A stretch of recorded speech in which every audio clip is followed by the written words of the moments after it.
The Zorgan Empire's hubris. In the vast expanse of the Andromeda Galaxy, the Zorgan Empire reigned supreme. For millennia, they had conquered countless worlds, their advanced technology and powerful weapons making them nearly unstoppable. Their crystalline cities towered over the landscapes of 1,000 planets, a testament to their might and superiority. In the Grand Council chamber on Zorgan Prime, Emperor Xavax presided over a meeting of his top advisors. "Our empire spans the stars, yet there are still worlds that resist us," he said, his voice resonating through the crystalline hall. "It is time we turn our attention to the primitive species known as humans." The advisors murmured in agreement. They had long observed humanity from afar, watching as they took their first tentative steps into space. "They are weak and divided," said one advisor. "Their technology is laughable compared to ours. They will fall easily." Emperor Xavax nodded, a cruel smile playing across his angular features. "Prepare the invasion fleet. Earth will be our next conquest." As the advisors filed out of the chamber, Xavax turned to his most trusted confidant, Grand Admiral Zur. "You will lead the invasion personally," he said. "Crush their pitiful defenses and bring their leaders before me in chains." Zur bowed deeply, his crystalline form shimmering in the light. "It will be done, my emperor. The humans will kneel before the might of the Zorgan Empire." Little did they know that Earth was not as primitive or defenseless as they believed. The humans had been preparing for this day for decades, ever since they first detected the Zorgan's presence in the galaxy. In secret underground bases and hidden research facilities, Earth's greatest minds had been working tirelessly to develop the technologies and weapons they would need to defend their planet. As the Zorgan invasion fleet set course for Earth, a sense of arrogance and superiority permeated their ranks. They believed victory was assured, that the humans would be crushed beneath their crystalline boots. But they had underestimated the tenacity and ingenuity of the human spirit, and they would soon learn the true cost of their hubris. Earth's hidden strength. Deep beneath the surface of the Earth, in a secret base known only as Fortress, the leaders of Earth's Global Defense Initiative gathered around a holographic display. The Zorgan invasion fleet was mere days away, and they knew that the fate of humanity rested on their shoulders. At the head of the table stood General Ilara Novak, a battle-hardened veteran who had dedicated her life to preparing for this moment. "The Zorgans believe us to be weak and primitive," she said, her eyes blazing with determination. "But they have no idea what we're capable of." She gestured to the display, which showed schematics of advanced spacecraft and weapon systems. "For years, we have been developing technologies that the Zorgans can only dream of. Our ships are equipped with quantum entanglement drives that allow us to jump anywhere in the system instantaneously. Our weapons can penetrate their crystalline armor like a hot knife through butter." The other leaders nodded, their expressions grim but resolute. They had all made great sacrifices to reach this point, pouring resources and manpower into the secret defense initiative. Some had even lost loved ones to the cause, knowing that the fate of humanity was at stake. "We have also been training our forces for this day," continued General Novak. "Our pilots and soldiers are the best of the best, honed to a razor's edge by years of intense training and simulations. They will not hesitate to lay down their lives to protect our world." As the meeting adjourned, the leaders returned to their posts, ready to put their plans into action. In hidden hangars across the globe, sleek and deadly spacecraft hummed to life, their crews ready for battle. In underground bunkers, soldiers donned advanced exoskeletons and checked their weapons, prepared to fight to the last. On the surface, life went on as usual for the billions of humans who were unaware of the impending invasion. But in the halls of power, a sense of grim determination had taken hold. Earth would not go down without a fight, and the Zorgans would soon learn the true meaning of human resilience. The invasion begins. The Zorgan invasion fleet emerged from hyperspace on the edge of the solar system, their crystalline ships glinting in the light of the distant sun. Grand Admiral Zur stood on the bridge of his flagship, The Invictus, his eyes fixed on the viewscreen displaying the blue and green world of Earth. "Hail them," he commanded, his voice cold and imperious. A moment later, the face of General Novak appeared on the screen, her expression stern and unyielding. "I am General Ilara Novak of the Earth Defense Force," she said. "You have entered our system without permission. State your intentions." Zur smiled, a predatory gleam in his eyes. "I am Grand Admiral Zir of the Zorgan Empire. We have come to claim your world for our own. Surrender now, and your lives may be spared." General Novak's eyes narrowed. "We will never surrender to the likes of you," she said, her voice ringing with defiance. "Earth is our home, and we will defend it to our last breath." Zir's smile faded, replaced by a cold fury. "Then you have sealed your fate," he snarled. "Prepare to be annihilated." With a wave of his hand, he ordered his fleet to advance. The Zorgan ships surged forward, their weapons primed and ready. But as they approached Earth's orbit, they were met with a sight they had not expected. A fleet of human ships, sleek and deadly, materialized out of nowhere, blocking their path. The Zorgan sensors had not detected their approach, and they were caught off guard by the sudden appearance of the enemy. The human ships opened fire, their weapons cutting through the Zorgan shields like paper. Explosions rocked the crystalline ships, sending shards of debris spinning into space. Zir's eyes widened in shock as he realized that the humans possessed technology far beyond what he had anticipated. The Invictus shuddered as a human torpedo struck its hull, breaching the crystalline armor. Alarms blared as the ship's systems began to fail, and Zir felt a sinking sensation in his stomach. He had gravely underestimated the humans, and now his fleet was paying the price. On the bridge of the human flagship, General Novak watched the battle unfold with grim satisfaction. Her ships were holding their own against the Zorgan fleet, but she knew that the fight was far from over. The Zorgans still outnumbered them, and their ships were heavily armored and armed. But the humans had a few surprises up their sleeves. As the battle raged on, a squadron of human fighters launched from hidden bases on the moon, catching the Zorgans off guard. The fighters were equipped with advanced cloaking technology that rendered them invisible to Zorgan sensors, and they used this to their advantage, striking at the enemy ships from unexpected angles. The Zorgans fought back fiercely, their weapons taking a heavy toll on the human fleet. But the humans were relentless, their determination and courage dragging them forward even in the face of overwhelming odds. As the battle reached its climax, the Invictus, badly damaged and listing heavily, turned to flee. But before it could escape, a human ship appeared directly in its path, its quantum entanglement drive allowing it to materialize out of nowhere. The human ship opened fire, its weapons tearing through the Invictus's weakened shields and hull. The Zorgan flagship exploded in a blinding flash of light, taking Grand Admiral Zir and his crew with it. The rest of the Zorgan fleet, demoralized and disorganized by the loss of their flagship, began to retreat. The humans pressed their advantage, chasing down the fleeing enemy ships and destroying them one by one. As the last of the Zorgan ships disappeared into hyperspace, a cheer went up from the human fleet. They had won the first battle, but they knew that the war was far from over. The Zorgans would return, their desire for vengeance now fueled by the humiliation of defeat. But for now, Earth was safe, and the humans had proven that they were a force to be reckoned with. They had shown the galaxy that they would not go down without a fight, and that they would defend their home to the last.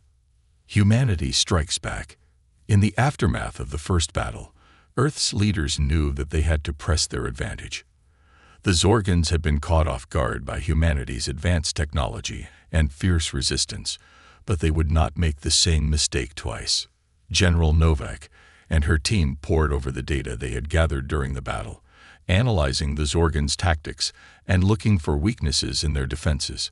They knew that the key to victory lay in striking at the heart of the Zorgan Empire, crippling their ability to wage war.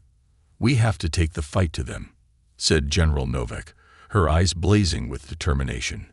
"We can't just sit back and wait for them to come to us. We have to hit them where it hurts. The plan they devised was daring and risky, but it was the only way to ensure Earth's survival. A small fleet of human ships, equipped with the most advanced stealth technology and weapons, would penetrate deep into Zorgan space, targeting their key military installations and supply lines. Leading the mission was Captain Jenna Riker, a brilliant tactician and fearless warrior who had earned a reputation as one of Earth's greatest heroes. She and her crew had been handpicked for the mission, each one a veteran of countless battles against the Zorgans. As the human fleet set out on their mission, they knew that they were embarking on a journey from which they might never return, but they were driven by a sense of duty and purpose, a burning desire to protect their home and their people.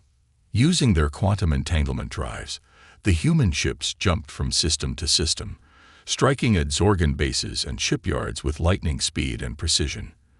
The Zorgans were caught off guard by the sudden attacks, their defenses crumbling under the onslaught of human firepower. Captain Riker and her crew fought with incredible skill and bravery, outmaneuvering the Zorgan ships and inflicting heavy damage on their forces. They used their advanced sensors to detect Zorgan supply convoys and ambush them, cutting off vital resources and crippling the enemy's ability to wage war. As the human fleet pushed deeper into Zorgan space, they encountered fiercer resistance from the enemy. The Zorgans had rallied their forces and were now fighting back with everything they had, desperate to stop the human advance. In one particularly brutal battle, Captain Riker's ship was heavily damaged by a Zorgan attack, its shields failing and its weapons systems offline. But rather than retreat, Riker ordered her crew to ram the enemy flagship, using their ship as a battering ram to tear through the Zorgan defenses. The impact was devastating, the two ships exploding in a blinding flash of light. But when the smoke cleared, it was the human ship that emerged victorious, its crew battered but alive. The news of the human victory spread like wildfire through the Zorgan Empire, sowing fear and doubt in the hearts of their soldiers. They had never encountered an enemy like the humans before, an enemy that fought with such tenacity and ingenuity. As the human fleet continued to strike at Zorgan targets, they began to receive reports of uprisings on Zorgan-occupied worlds. The conquered species, inspired by humanity's example, were rising up against their oppressors, fighting for their freedom and their right to self-determination. The tide was turning, and the Zorgans knew it. They had underestimated the humans, and now they were paying the price. But even as they retreated, they vowed to return, to crush the humans and all who stood with them. For now, though, Earth and its allies had the upper hand. They had shown the galaxy that they would not be conquered, that they would fight to the last to defend their home and their way of life. The tide turns. As the war raged on, the focus of the conflict shifted to the Kuiper Belt, a vast region of icy bodies on the outer edges of the solar system. The Zorgans had established a major base there, using it as a staging ground for their attacks on Earth and its allies. Earth's leaders knew that they had to take out the Zorgan base if they hoped to win the war. But the task would not be easy. The base was heavily fortified, protected by a fleet of Zorgan warships and a network of powerful defenses. General Novak and her team had been working on a plan to assault the base for months, gathering intelligence and refining their strategy. They knew that they would only have one chance to get it right, and that the fate of the entire war effort rested on their success. To bolster their forces, Earth had been reaching out to other species that had been conquered or threatened by the Zorgans, forming a coalition of resistance against the Empire. Many had been hesitant at first, fearful of the Zorgans' power and the consequences of defiance. But as word of Earth's victories spread, more and more species began to join the fight, inspired by humanity's courage and determination. Among these new allies were the Valteri, a race of intelligent insectoids with advanced biotechnology and a deep hatred of the Zorgans. They had been one of the first species conquered by the Empire, their homeworld stripped of its resources and their people enslaved. But now, with Earth's help, they had a chance to strike back against their oppressors. As the combined human and allied fleet approached the Kuiper Belt, They were met by a massive Zorgan force, determined to crush the rebellion once and for all. The two sides clashed in a titanic battle, the likes of which had never been seen before in the history of the galaxy. The human and allied ships fought with incredible bravery and skill, their advanced weapons and tactics proving a match for the Zorgan's superior numbers and firepower.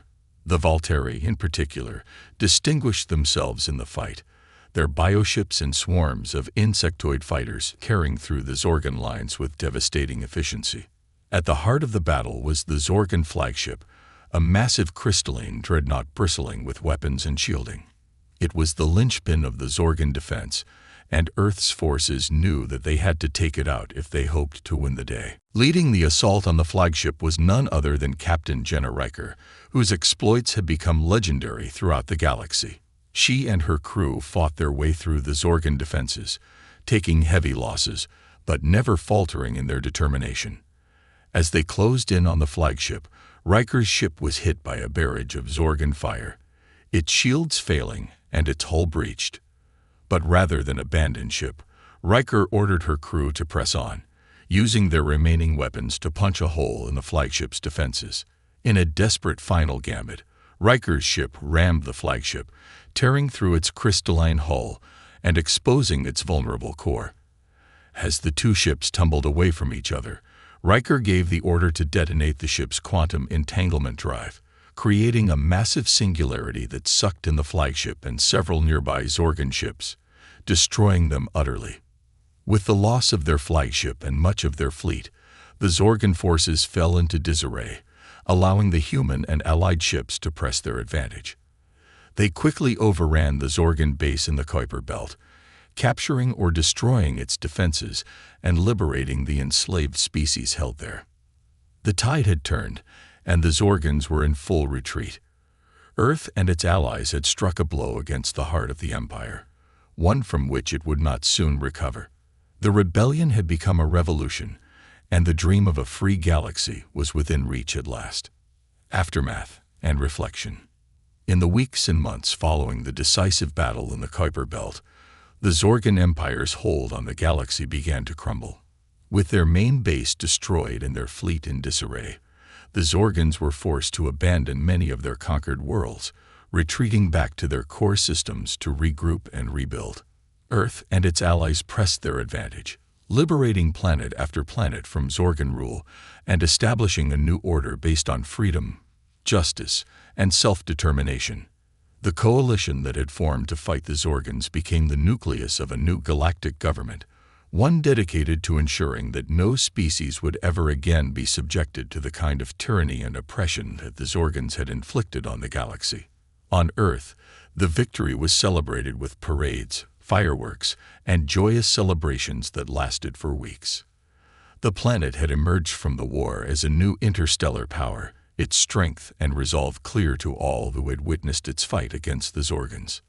But amidst the celebrations, there was also a sense of sober reflection, a recognition of the terrible cost of the war and the challenges that lay ahead. Earth had lost many of its bravest and best in the fight against the Zorgans, including Captain Jenna Riker, whose sacrifice had helped turn the tide of the war. Copyright Claude's response was limited as it hit the maximum length allowed at this time.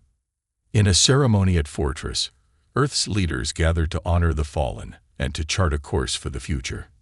General Ilara Novak, who had led Earth's forces through the darkest days of the war, spoke of the need for vigilance and unity in the face of the challenges to come.